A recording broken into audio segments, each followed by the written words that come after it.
Hey guys, Toolman Tim here. Welcome back to the workshop where we create community, find freedom, promote preparedness, and share success.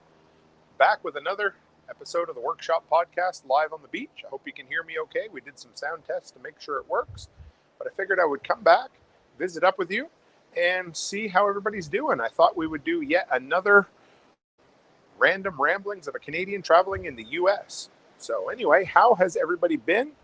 Everything seems pretty good on my end here. If you can hear me, pretty good. Babe, are you logged in to tell me? Oh, anyway, we'll go from there. But yeah, so how's everybody been? We've got a lot of sunshine. We got a nasty sunburn a couple of days ago, which you're like, oh yeah, poor Tim, poor first world problems. It could always be worse, couldn't it? But yeah, things as far as that goes, we've been good. Lots of noxema, trying to keep covered, deciding to adopt the siesta side of things. Perfect. I get the thumbs up from the boss in the other room there, so we know we're doing good.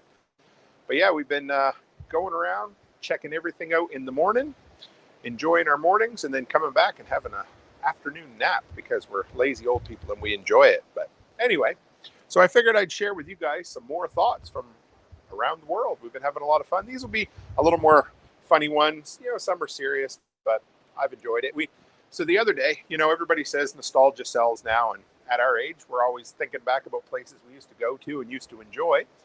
And for Becky, one of the places she always went to as a kid was Ponderosa.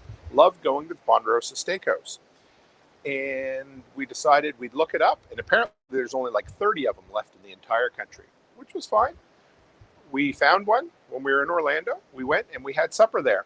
And I got to tell you, it looked no different than it did 30 years ago. And that's probably why they've been slowly shutting them down.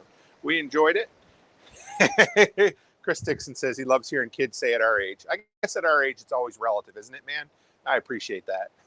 So we used to go to, I'm going to share you guys a funny story. Hopefully you'll appreciate this. But just before my dad got his first smartphone, he decided his favorite place whenever we went on badminton tournaments when I was in high school to eat was the Ponderosa. He always loved going there. We used to have them in Canada. And of course, it wasn't like you just hopped on the internet and looked to see if they were open back in the day. He said to Mom, I want to go to Ponderosa for supper. The closest Ponderosa at that time was 3.5 hour drive away.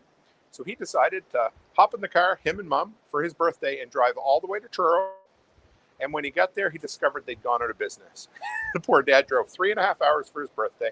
So I had to send him some pictures when we were at the Ponderosa just so he knows. But if anybody's been to one, or you haven't and you're thinking about it, I'd say go, because I can't see how that place is going to stay open much longer. Food was good, but like I said, it looks like it still looked like in the early 90s. Now, as far as fun drinks and things like that go, we have had a whole bunch of different things to try. And I got to share with you, what am I drinking tonight? So if you can see this is a Mountain Dew Zero with 5% alcohol in it. It was a bulk pack of 4 different flavors. This one is black cherry. And they're pretty good. They all taste like, oversweetened freezies, except there's no sugar in them, but there's alcohol. So that's been my thing for the last couple of days, just enjoying 1 or 2 at a time. Beyond that, I went, if you guys happen to watch me on social, Becky was nice enough to take me the first day. Yeah, God bless the USA, Chris says yes. Yeah, Mountain Dew with 5% alcohol and no sugar. So 100% good for all the diabetics out there. I went the other day to Machine Gun America, and I don't think I talked about this in the other episode of the podcast, but, on vacation, all the days kind of run together. But it was so incredible. I am so thankful for you guys' Second Amendment rights, because we don't. Hey, Nate, how are you, buddy? We are going to see each other in 2 days. 2 days. So yeah, like I said, this range was incredible. It was all indoor, right in a busy, retail kind of environment.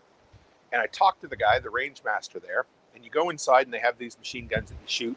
And the back wall is like 2 foot thick of concrete. Then I think he said it was 2 inches of steel and then a bunch of rubber. I can't remember, that was the combination. It was a whole bunch of concrete, some steel, and then a bunch of rubber. And back up until a couple years ago, they didn't have the rubber. So what happened was you'd shoot into the steel and all the lead would go up overhead into like a collector, which was kind of cool too. But I mean, the place was, you got to pick the guns you wanted to shoot, and you got 25 rounds per gun. And as you can imagine, 25 rounds in about 3 seconds. if you let them go completely. And then they had a little store attached to it called Tactical Shit. I'll wear the shirt when I do my presentation, I think, at LFTN. But it's a post-apocalyptic Mickey Mouse shirt. You'll love it. It's pretty funny. And Nate says, ready, and we aren't allowed NFA items here in Illinois. What is NFA? I'm wondering if that's something. Yeah, I'm not sure. If you can type it out in the comments for me, because I'm probably either having a brain fart or it's an American term that I'm not sure of. But we had, yeah, it was just so much fun there. And Becky just watched and she enjoyed it. She didn't want to shoot, but we bought ourselves some tactical patches.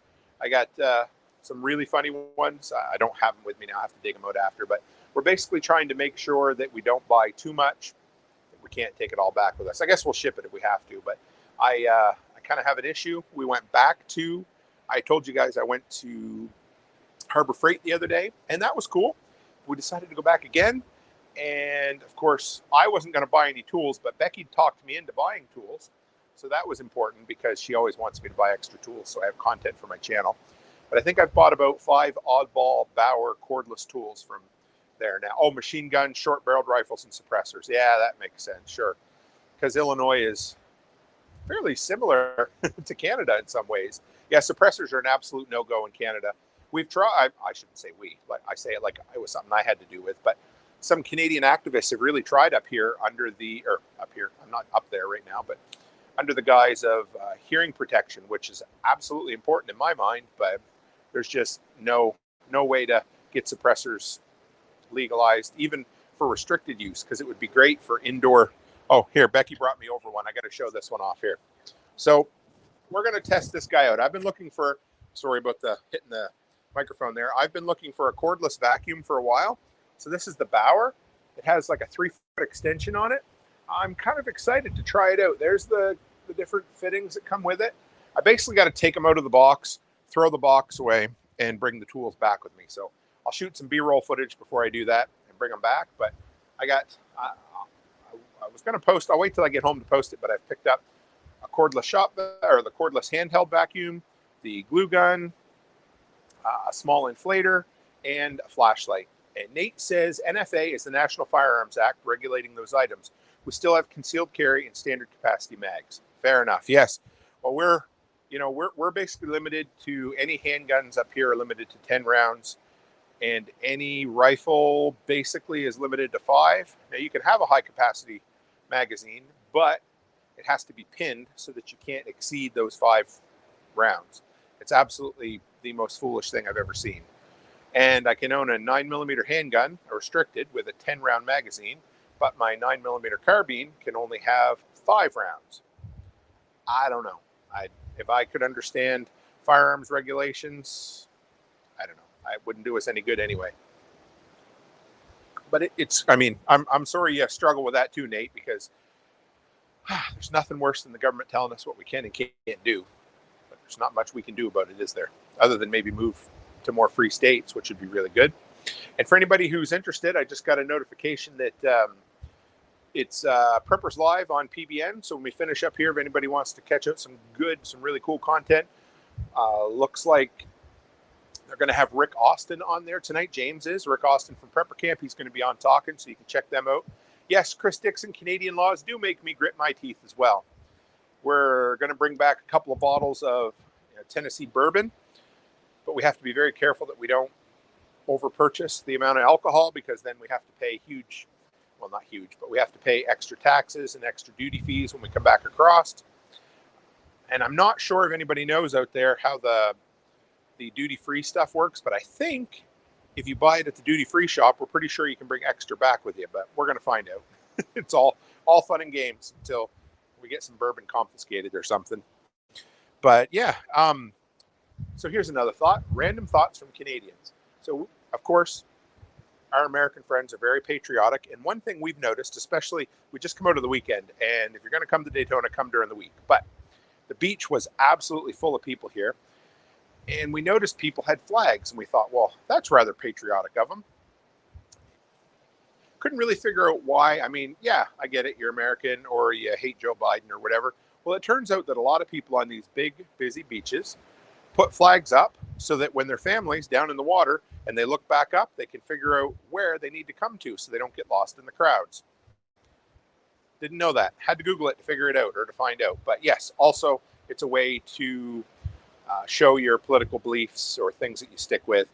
Now, another thing I got to mention, and this one's really funny because I've been asked quite often from my American counterparts, do you guys in Alberta, do you guys have people that have like crass and kind of nasty sayings on their vehicles and stuff? And I thought, well, yeah, we do. Like, you know, we got the guys that have the, you know, the set of balls hanging on the back of the truck and like fuck Trudeau and stuff. Well, I got to say that some of the stuff we've seen on the Florida trucks down here has absolutely taken the cake. I've seen a couple the other day that I won't even repeat on here, but they would make a sailor blush. So they were definitely a hard R-rated window decals on these trucks that I hadn't seen before. So yeah, we have them in Alberta, but I got to say that Florida man wins in this one. They were beyond, yeah, whatever. Anyway, it's not something I would probably let my daughter read. But yeah, we had a lot of fun. Now, I thought we had a lot of dollar stores in Canada, and we do. But it's, which one is the Family Dollar, I believe? Or what was the dollar store we seen a lot of, babe? Family Dollar? Yeah, there's Family Dollar, and anyway, the dollar stores here are just everywhere. Dollar General, that's the one. Literally, it seems like they're on every single block, and I like that. It's cool. Whatever. It's funny because yeah, we have a lot of dollar stores in Canada. Nothing like the dollar stores down here. It's great. Chris says pretty sure liquor is limited to 1.5 liters per person. Yeah, that's what it is. So basically a 40 ouncer per person. So we could each bring back a 40 ouncer of some kind of hard liquor. But I was going to bring a few of these cans back for my son. We'll see. We'll see how much room we have. And Mac probably won't be watching this, but if he is, he'll know I spoiled the surprise because he's asked me 3 or 4 times, hey, Dad, have you found any weird Mountain Dew flavors yet? And I didn't want to tell him. So now it's live on the internet, and if he happens to see it, then I guess I got to bring him back some.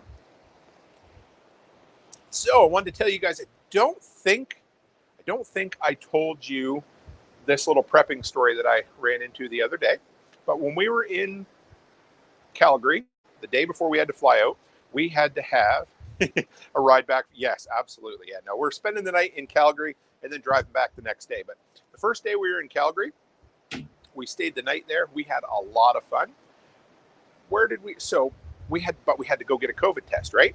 And it was a long walk in the airport, a huge walk. It was about a 15-minute walk. Drove me crazy. And I get all the way there, and they're like, sorry, sir, but we can't do the test unless you have photo ID.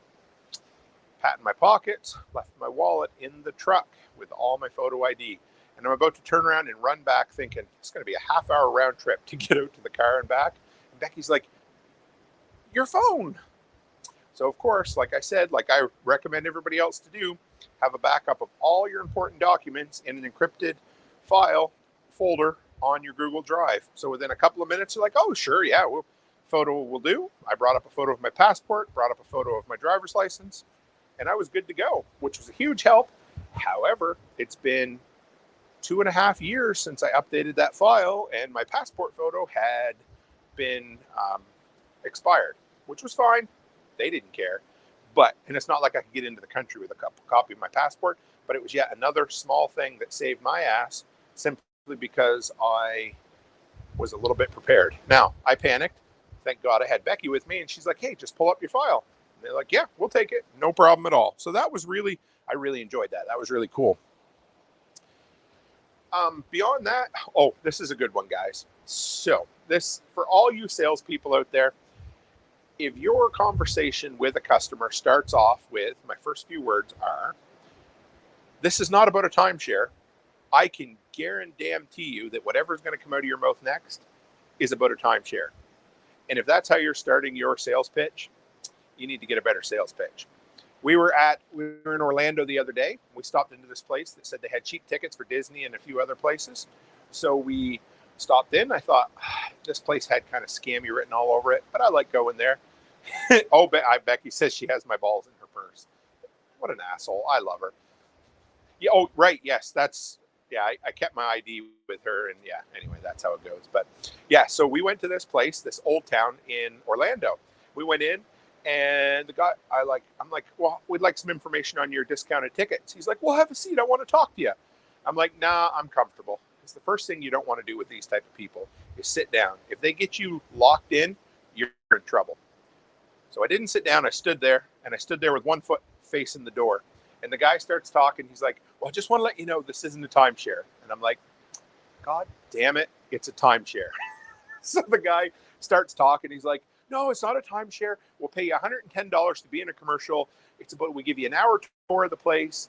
And I look at Becky and I said, this is a fucking timeshare. So I looked at him. I said, I don't have time for this. Have a nice day. Goodbye. And Becky loves keeping me around for that because she says I can be an asshole to salespeople. Not in a bad way, but just in a, hey, we're on vacation. You're not going to waste our time. Now, if that was the only interaction, I probably wouldn't have brought it up in the podcast. But we're going across the road a couple days ago. We had to park in the overflow parking here. And I see this lady coming up. She's on a golf cart. And she hops right over. She goes, hey, how are you? And I thought maybe we were parked in the wrong spot. She's going to come give me shit. So my dander was up already.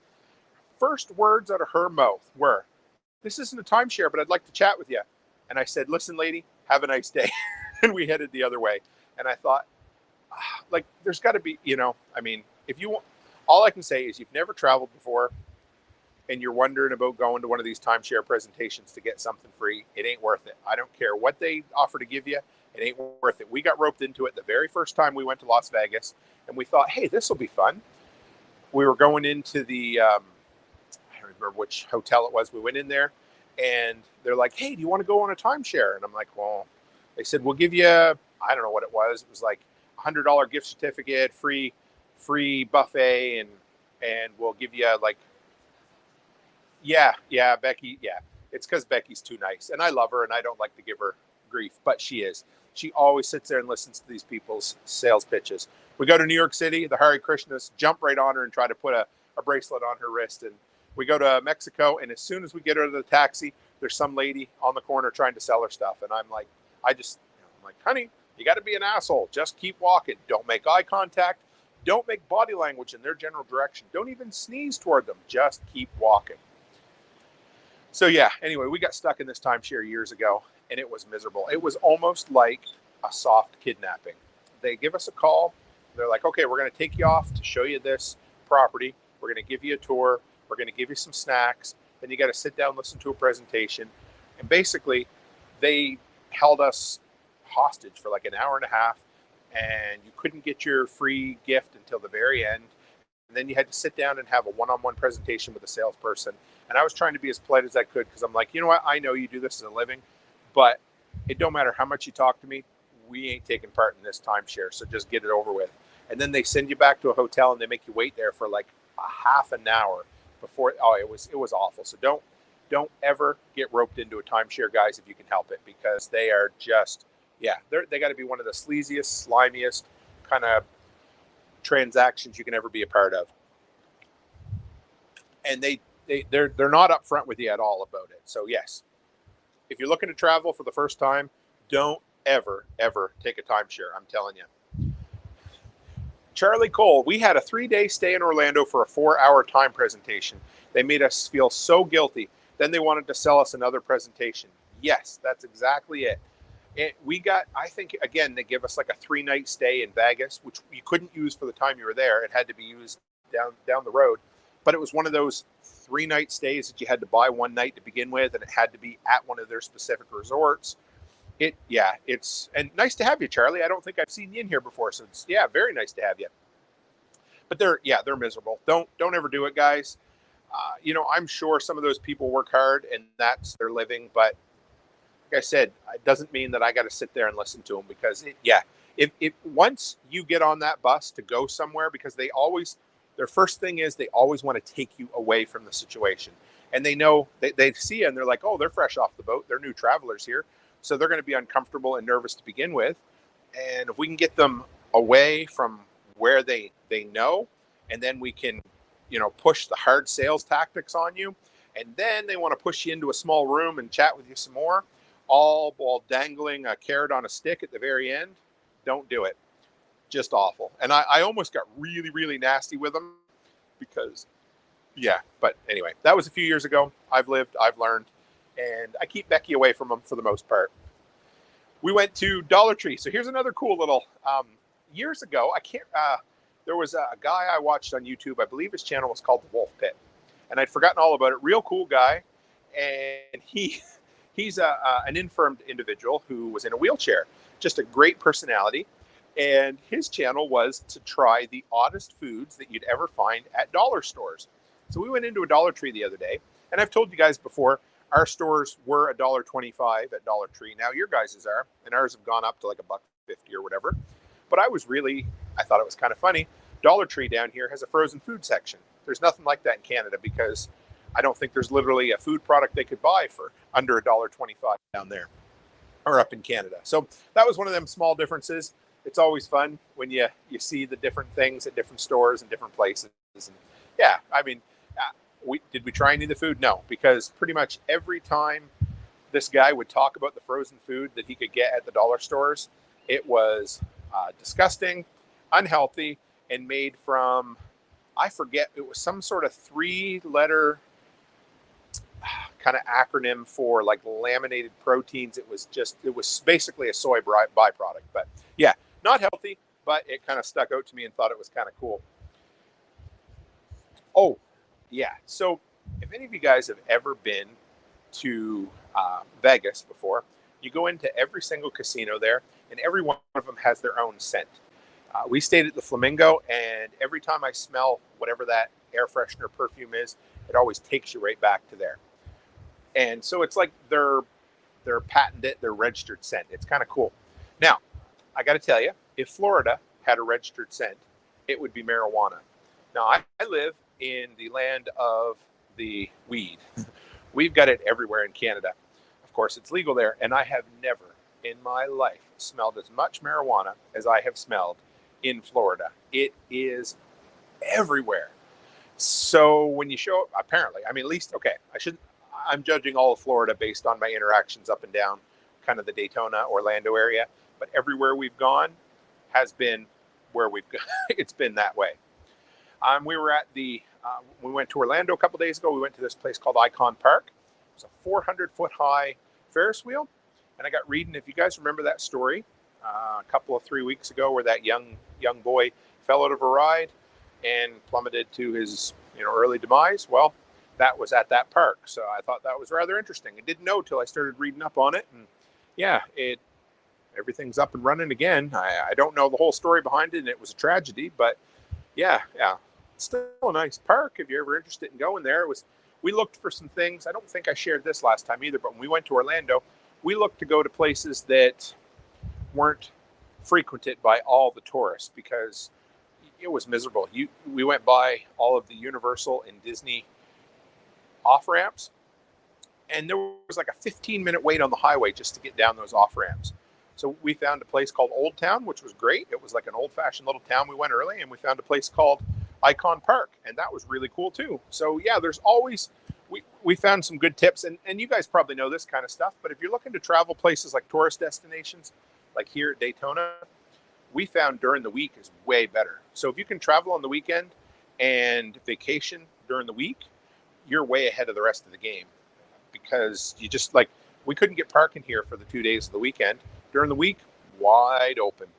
And we got ourselves on a little different schedule, so we're eating off the peak times, and we've never had to wait at any restaurants. So just little life tips. I enjoyed it. We've had a good time with it. And so the Waffle House, I love the Waffle House, and you guys might get a kick out of this, but I'm thinking about doing an entire episode on the Waffle House when I get back.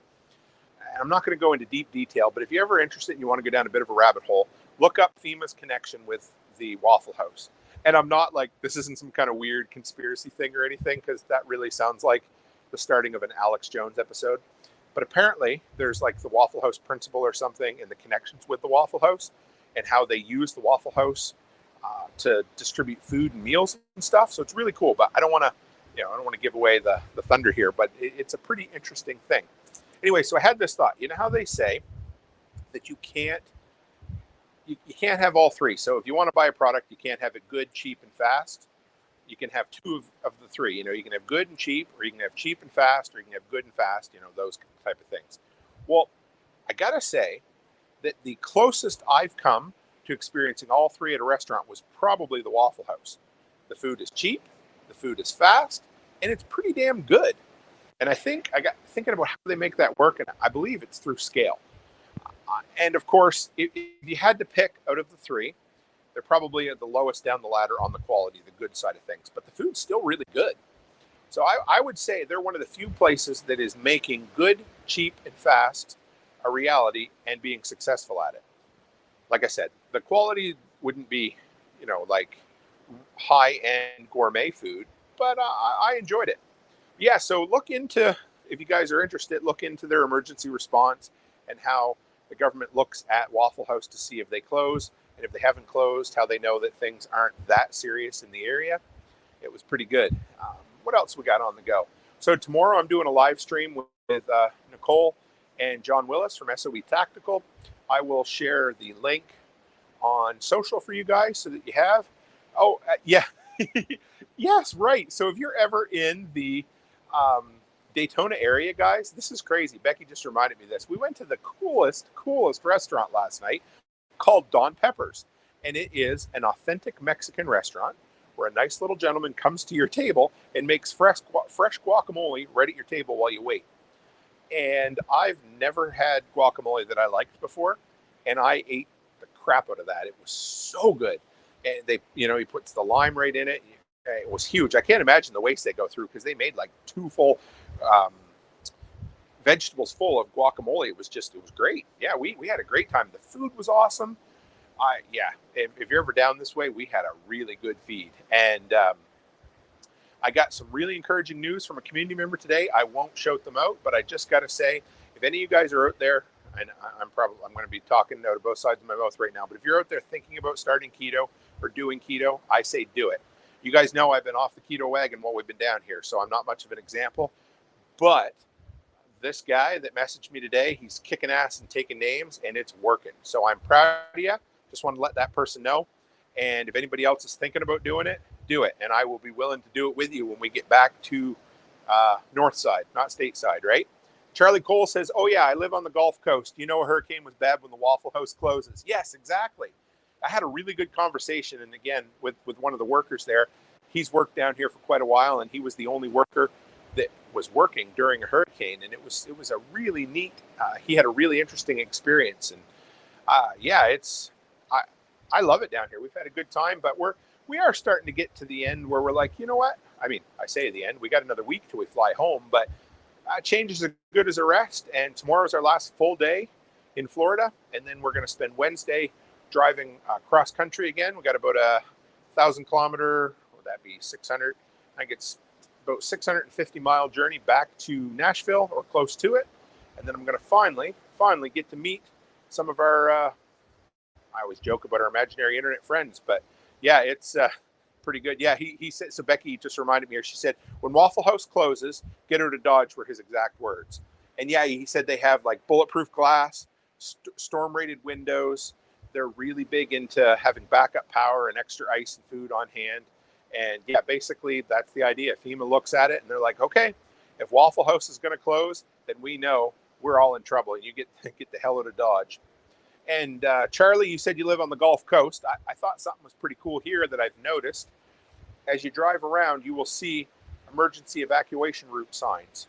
So pay attention to that kind of stuff. It's like when we go to the movie theater, when you sit down, the first thing you do is this is way simpler version of that, but I sit down and I look to the right, I look to my left, and I know where those emergency exits are just in case something bad happens. You get on the plane, what do? You look for your emergency exit lanes. Just, you know what, if you do that, that puts you ahead of 90% of other people. But again, I would say living in a place like this, my guess would be leaving early would be the key. And that's when I had Phil Rabley and his wife Gillian on from the Matter of Facts podcast. They both said, they waited too long to leave, and they were lifetime residents of the New Orleans area or of Louisiana area. Great people, and they thought they knew, and the storm just shifted. So sometimes you get caught. But the best thing we can do is make plans ahead of time and head out. But like I said, evacuation markers along the way. So know where your evacuation routes are. Know your ways in and out. Because I can imagine shit could get hairy here really quick. We went to the Daytona Pier today. and half of it's closed, and apparently it's closed indefinitely. I was talking to an elderly lady there at the candy shop. She said that the storm surge had damaged it to make it to the point where they don't feel safe letting people occupy it for any length of time. So it's basically closed down at this point. And she said, the stuff here is made well, but, with the heavy sandy soil and different things, it just makes it really hard for it to hold up to these long-term storms. It would be interesting to be down here during maybe a mild storm for sure, but I wouldn't want to be down here during a major one, that's for sure. Charlie Cole says, it's good where I am. There is one official route out. It helps to know all. Yeah, okay. So that's what I was going to talk about there. That's what I was thinking, Charlie. Charlie says it helps to know all the old highways when that evacuation notice arrives. Exactly. I was thinking of, do you guys remember that movie, War of the Worlds with Tom Cruise? Again, they got on the highway trying to evacuate, and they got crowded in with the crew. Now, on the prairies where I live, there's no such thing as a shortcut. Yes, here's Chris Dickens. He says, always know your back roads. So there's no way. So what I say in the prairies, there's no such thing as a shortcut, because there's no roads that will save you time, but there's no shortage of extra back roads you can use in Alberta because everything's on a 1 mile grid. So if you can't get on this highway, you can go to the next one, and the next one, you can just keep working your way across. So always know your back roads. A couple of years ago for Christmas, I was at the local pharmacy and I seen a back roads almanac with a nice spiral bound to it for Alberta, BC, and Saskatchewan. And Becky got it for me for Christmas and put it in my stocking. That's one of those things, once you have one, it's great. But like Charlie said, I bet, yeah. And Charlie, if you're still around and listening, have you ever had to evacuate yet for big storms? But yeah, that's a great tip, guys. I wonder if we can try to take a screenshot of that. Yep, there we go. So I'll be able to save that. And yeah, we'll post that, Charlie. That's a good tip, just knowing about the old highways, because again, 95% of the people are going to be following the official evacuation route, and they're going to go where they're told to go. And if you can get on a back road and save yourself some time, absolutely. Because if there's one thing I've discovered in Florida, it's that people love to drive the shit out of their vehicles. 90 miles an hour in the middle lane. I was telling my brother-in-law about it tonight, and he races mud boggers and enjoys it. But yeah, he could not believe how fast the traffic was down here. But yeah, we're looking forward to. I'm really excited about my presentation at the LFTN workshop, and Thursday morning. I'm the first presenter of the entire weekend, so that'll be great. I'll get that done and over with early on, and then I can spend the rest of the time listening to other cool presenters. And what I'm really excited about is meeting everybody in person, and hopefully, being able to encourage some few people, because my topic is finding freedom through entrepreneurship. And I'm sure there'll be people there who are like, you know what? This is what I want to do. And if you're there listening, if you're on the podcast, I'm sure there'll be a copy of my presentation come out eventually. But if you're ever thinking about starting your own business, just send it along to me. I'll encourage you.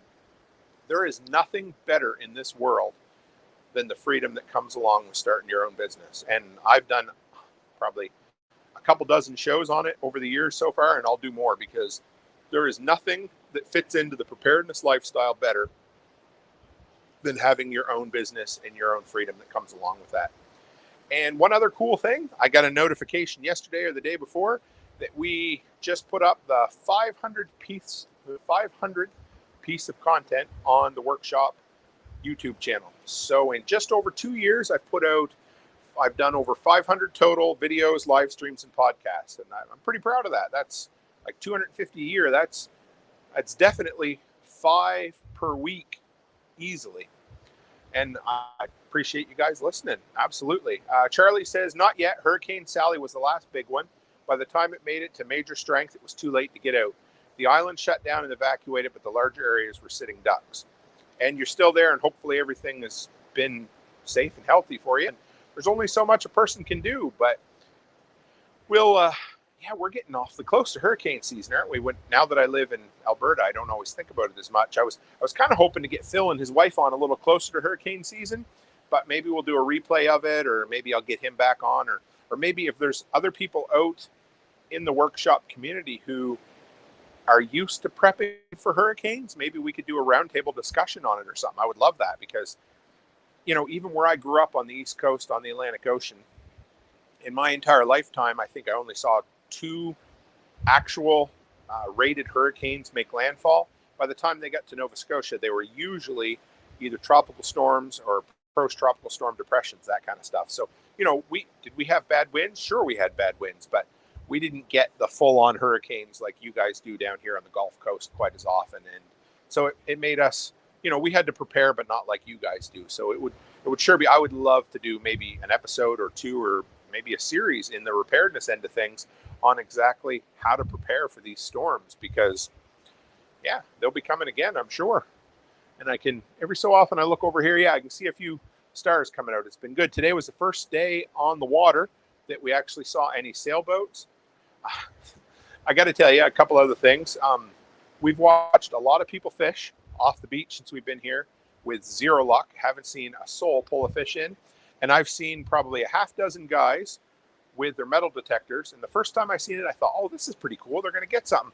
And I've watched these guys walk the full length of what I can see on the beach here, day in and day out with metal detectors. I've never once seen them bend over and sift any sand. So they must do it for the passion of it, because they've been going and haven't found a single thing. I almost feel bad for them, but whatever you're into, whatever your hobby is. And speaking of hobbies, if you guys haven't checked out Chris Dixon's new video, he did a really cool, I don't want to spoil the whole thing, but check it out. Chris, if you've got the link, you can throw it up in the description here because it's hard on the mobile, but he just turned one of them. Do you guys remember about 10 years ago? No, probably closer to 15 now. All the rage was these, I want to call them vibrators, but that sounds kind of weird. But they were those pads you stood on, and they went like this really, really fast.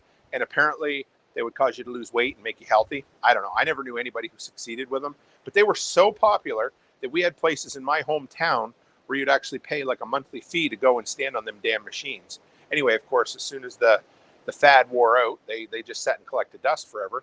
Well, Chris got his hands on one the other day, and he turned it into a, I don't want to, what you call it, like I don't even know, like an aggregate machine, like you would put, basically to shine up metal parts. He put it in a bucket with rocks, and it would vibrate. And yeah, it's a really cool, like a vibratory cleaner, I guess. There we go. That's the term I'm looking for.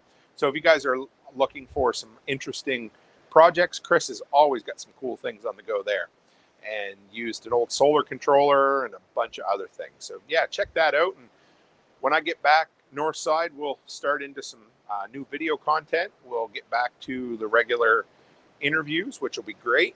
And yeah, I'm looking forward to it. We had a gentleman that just joined the other day in the Telegram group who is a trained butcher. We're going to have him on the show coming up in maybe a month or two to talk about home animal butchery. I think that's the right term. So I'm really excited about that. And yeah, another thing, guys, anybody out there listening, if you have show ideas or guests you want to reach out to, holler at me. You can email me at therealtimcook@gmail.com, post them in the comments here, or send them to me through social, because I mean, I've got a list a mile long. Like I could do 5 episodes a week and keep us going for a long time, but I'd rather make sure it's stuff that you guys want. So yeah, send it along to me.